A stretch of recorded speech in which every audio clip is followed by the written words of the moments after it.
Friends, to your own channel EG with ICC. Today I am going to discuss about non-conventional source of energy. तो चलिए इससे जो reduce है syllabus में, सिर्फ आपको इसमें यूजेस और लोकेशन पे बहुत से ज़्यादा आपको ध्यान देना है और थोड़ा सा डेफिनेशन पर देखते हैं, समझते हैं. Non conventional source of energy are those which have been developed in recent past as an alternative to conventional source of energy. देखिए, कन्वेंशनल सोर्स ऑफ जो एनर्जी होता है उसका प्रोडक्शन होता है फॉसिल फ्यूल से, पेट्रोलियम से. ठीक है, तो पहली बात तो ये है कि इसका इस्तेमाल, इसका जो प्रोडक्शन होता है डेली होता है. रिसेंट पास का मतलब होता है डेली. सोलर एनर्जी खत्म होगा, डेली प्रोडक्शन होता है सन के थ्रू. विंड एनर्जी खत्म होगा, नहीं, विंड के थ्रू डेली प्रोडक्शन होता है इसका. एज ए अल्टरनेटिव होता है प्रोवाइडिंग ऑप्शन. ये आपको ऑप्शन प्रोवाइड कर रहा है कि जो आप कन्वेंशनल सोर्स ऑफ एनर्जी से निकाल रहे हो, जैसे कि इलेक्ट्रिसिटी, हम कोयला को जला के इलेक्ट्रिसिटी प्रोडक्शन कर रहे हैं, आप उसके जगह में क्या कर सकते हो, सोलर एनर्जी का यूज कर सकते हो. उससे भी आप इलेक्ट्रिसिटी प्रोडक्शन कर सकते हो और उसका यूज कर सकते हो. तो ये बोल रहा है कि आप कन्वेंशनल सोर्स ऑफ एनर्जी के जगह non conventional source of energy का भी इस्तेमाल कर सकते हो. ठीक है, तो इसमें जो पहला एनर्जी हमको पढ़ना है वो है solar energy. India receives 5000 trillion kilowatt hour per year. देखिए इसका रीजन क्या, इतना अमाउंट ऑफ एनर्जी को पर ईयर इक्विवेलेंट टू इतना एनर्जी रिसीव करता है फ्रॉम सोलर एनर्जी. क्यों, ऐसा रीजन क्या है? देखो, इंडिया का जो लोकेशन है, इंडिया के एकदम बीचों बीच से ट्रॉपिक ऑफ कैंसर जाता है. क्या जाता है? Tropic of cancer. और between tropic of cancer and tropic of capricorn humidity, वो जो ह्यूमिडिटी है, टेम्परेचर है, सन का डायरेक्ट रेस है, वो पड़ता है, जिस वजह से आपका इंडिया का ऑलमोस्ट 365 और 66 में डेज में 300 डेज में तो क्लियर सनी डे रहता है, यानी फुल ब्राइटनेस, फुल इंटेंसिटी मिलेगा आपको सन का, जिस वजह से सोलर पैनल के थ्रू उसको कैप्चर करके इलेक्ट्रिसिटी का प्रोडक्शन किया जाता है. ठीक है, ठीक.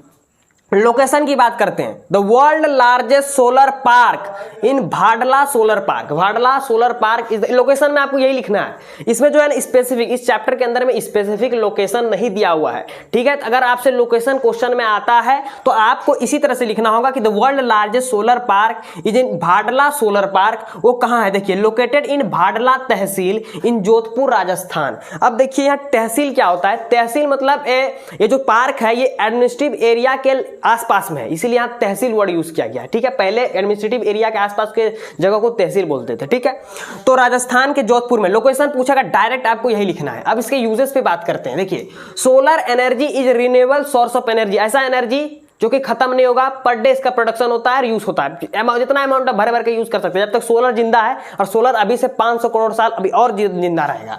तो it saves fossil fuel like coal, petroleum. देखिए, अगर आप नॉन कन्वेंशनल सोर्स का एनर्जी का यूज कर रहे हो तो कन्वेंशनल सोर्स ऑफ एनर्जी बचा रहेगा, जैसे कोल, फॉसिल फ्यूल, ये सब बचे रहेंगे. इस वजह से आप क्या कर सकते हैं, यूज कर सकते हैं, प्रोडक्ट प्रोड्यूस कर सकते हैं इलेक्ट्रिसिटी, एंड उसके वजह से आपका इलेक्ट्रिसिटी बिल भी रिड्यूस होगा, क्योंकि आपको कनेक्शन लेने की जरूरत नहीं है. सोलर पैनल लगा लीजिए अपना घर में, कोई प्रॉब्लम नहीं है. Solar energy system do not require lot of maintenance. Solar energy जो पैनल होता है ना, उसमें कुछ तरह का आपको मेंटेनेंस की जरूरत नहीं होता. वो एक बार पड़ा हुआ रहता है, सोलर पैनल उसका कैप्चर करता है सन रेस को, वो आपको इलेक्ट्रिसिटी प्रोड्यूस करके देता है. उसमें कोई मेंटेनेंस, कोई ताम झाम ऐसा नहीं है, कोई पेट्रोल जलता है, डीजल जलता है, समथिंग दैट, वो सब कुछ नहीं होता है. कोई भी मैकेनिक वाला सिस्टम नहीं है इसमें. तो अगर आप एक सोलर पैनल लेते हैं जो कि बढ़िया क्वालिटी का होता है, वो आपसे 20 से 25 ईयर का वो खुद वारंटी देता है. कंपनी वारंटी क्यों देती है? क्योंकि सोलर पैनल जल्दी खराब है, इसको कोई काम नहीं करना है, इसको सिर्फ वहां रहना है, सोलर रेस को कैप्चर करना है और उसको इलेक्ट्रिसिटी में कन्वर्ट करके देना है.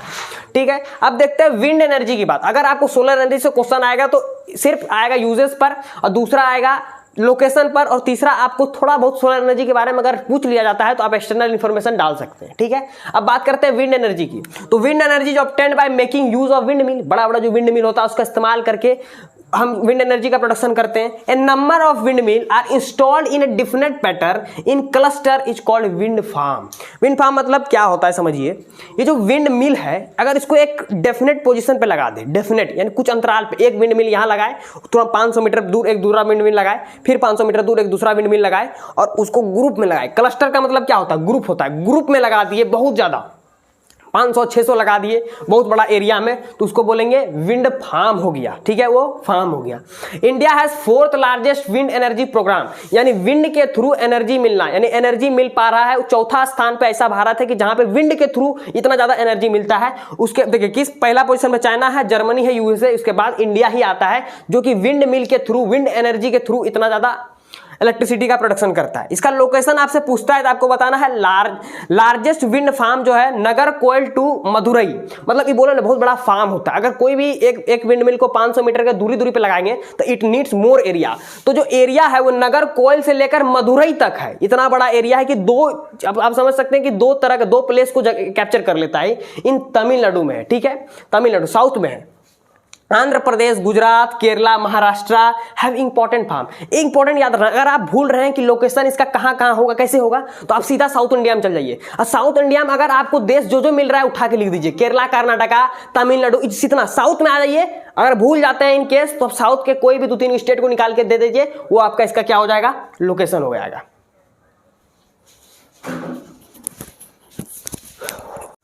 चलिए समझते हैं विंड एनर्जी के एडवांटेज पर। देखिए, wind energy is a renewable source of energy as a solar energy. देखिए ये जो 2 पॉइंट है कि रिन्यूएबल सोर्स ऑफ एनर्जी होगा, ये सभी के सभी तीनों पॉइंट में, यानी कि जितना भी एनर्जी के बारे में आपका दिया हुआ है, न्यूक्लियर एनर्जी से लेकर सोलर एनर्जी, विंड एनर्जी, आप तीनों में आप इस पॉइंट को लिख सकते हैं कि रिन्यूएबल सोर्स ऑफ एनर्जी है, ठीक है। स्पेशली लेकिन न्यूक्लियर पावर वाला में आप इसको अवॉइड करने का कोशिश कीजिएगा, लेकिन 2 में आप लिख सकते हैं कि ये रिन्यूएबल सोर्स ऑफ एनर्जी है। और दूसरा कि it saves fossil fuel like coal and petroleum. Coal और पेट्रोलियम यानी कन्वेंशनल जो सोर्स है, जिससे कन्वेंशनल सोर्स ऑफ एनर्जी बनता है, उन सारे जो रॉ मटेरियल जैसे फॉसिल फ्यूल्स हो गया, कोल, ये सब का जो रिडक्शन करता है, रिक्वायरमेंट को घटाता है ये सब, ठीक है। और तीसरा देखिए, it is the cleanest form of renewable energy which produces no pollution. सबसे क्लीनेस्ट है। इसमें क्या है, कहां पर आपको कोई पोल्यूशन दिख रहा है, कोई भी पोल्यूशन जनरेट नहीं होता है, सिर्फ पंखा घूमता है और आपका जाके इलेक्ट्रिसिटी प्रोडक्ट होता है। कोई भी तरह का एकदम कोई भी तरह का कोई भी एयर में कोई भी स्मॉग वगैरह कुछ भी नहीं होता है, इसलिए इसको बोलते हैं cleanest form of renewable energy. अब बात करते हैं न्यूक्लियर पावर से, ठीक है। Nuclear power is obtained from energy stored in the nuclei of atom, naturally occurring radioactive element like uranium, thorium and plutonium। बात समझिए, ये जो न्यूक्लियर पावर जो है ये सभी जगह से नहीं मिल सकता। मतलब कुछ एलिमेंट्स हमारे ऐसे हैं जिसको हम लोग बोलते हैं radio active element. Radio active element इस प्रकार के एलिमेंट होते हैं जिससे कि एनर्जी निकलता है। क्या निकलता है, एनर्जी। सभी एलिमेंट से नहीं, जो कि रेडियो एक्टिव एलिमेंट पाए जाते हैं सिर्फ उन्हीं से। जैसे कि एग्जांपल में हमारा दिया हुआ यूरेनियम, थोरियम, प्लूटोनियम, ये सारे जो एलिमेंट्स हैं इन्हीं को बोलते हैं रेडियो एक्टिव एलिमेंट। और भी तरह के एग्जांपल हैं, इन्हीं के न्यूक्लियस में एनर्जी स्टोर्ड रहता है। और वो एनर्जी कब निकलता है, देखिए जब उनके एटम के बीच में कोलाइड करते हैं, जब एटम्स उसके कोलाइड करते हैं, कोलाइड करने की वजह से वो एटम्स स्प्लिट हो जाते हैं। जैसे लड़ते हैं तो टूट के स्प्लिट हो जाते हैं, उस स्प्लिट के कारण से हीट निकलता है और उसी हीट का इस्तेमाल करके हम लोग इलेक्ट्रिसिटी का प्रोडक्शन करते हैं। देखिए समझिए बात, this process of splitting of atom is called nuclear fission. जो बोल रहे हैं न्यूक्लियर फिजन, यानी कि ये जो एटम है एक दूसरे के साथ कोलाइड करते हैं, जब कोलाइड करते हैं तो टूट जाते हैं, स्प्लिट कर जाते हैं। स्प्लिट करने की वजह से इसके न्यूक्लियस में प्रेजेंट जो एनर्जी रहता है वो हीट के रूप में इवॉल्व होता है और उसी हीट को कैप्चर करके हम क्या करते हैं, इलेक्ट्रिसिटी का प्रोडक्शन करते हैं। उसके लिए हमको जरूरत होता है न्यूक्लियर रिएक्टर का, जो कि PWR होता है, BWR। 2 प्रकार के रिएक्टर होते हैं, pressurised water reactor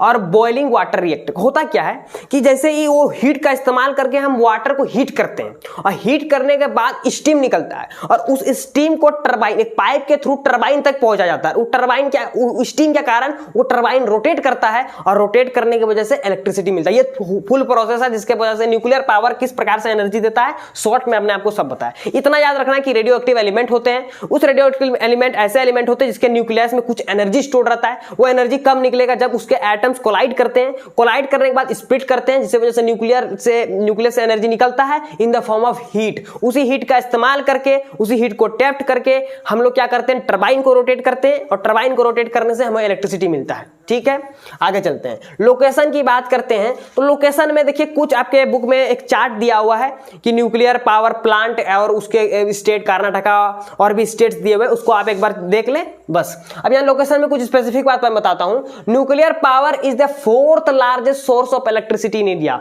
4th largest source of electricity in India, मतलब यानी कि जो कोल से इलेक्ट्रिसिटी निकलता है, हाइडल पावर से इलेक्ट्रिसिटी निकलता है, विंड एनर्जी से इलेक्ट्रिसिटी, उसके अलावा जो एनर्जी आता है, चौथा नंबर जो सबसे ज्यादा एनर्जी देता है इंडिया में इलेक्ट्रिसिटी, वो है न्यूक्लियर पावर एनर्जी से ही आता है, ठीक है। India has 21 nuclear reactor. Nuclear reactor मतलब समझिए जहां पर बीडब्ल्यूआर जहां पर ये स्टीम बनता है और स्टीम टरबाइन को घुमाने को रोटेट करने वाला जो फिनोमिना होता है, जो एक सेटअप होता है, उसको रिएक्टर बोलते हैं, जो कि 7 न्यूक्लियर पावर स्टेशन में काम कर रहा है। कितना? 7 न्यूक्लियर पावर। उस 7 न्यूक्लियर पावर का आपको बुक में दिया हुआ एक चार्ट, 7 न्यूक्लियर पावर स्टेशन हो सकता है उसमें से आपको क्वेश्चन पूछे, उसमें एक बार आप उस चार्ट को जरूर देखें, ठीक है। एडवांटेज की बात करते हैं। Nuclear energy is the most reliable source of energy as a nuclear power plant can run 24/7, मतलब 24/7 24 घंटा काम करता है और 7 दिन काम करता है। इतना मतलब कि देखिए इसका जो प्रोडक्शन है ऐसा है कि इसका रॉ मटेरियल जल्दी खत्म नहीं होता है, रॉ मटेरियल जल्दी खत्म नहीं होता है। रेडियोएक्टिव मतलब इसका जो एनर्जी है, मतलब बात है कि एनर्जी भी जो निकलता है ना,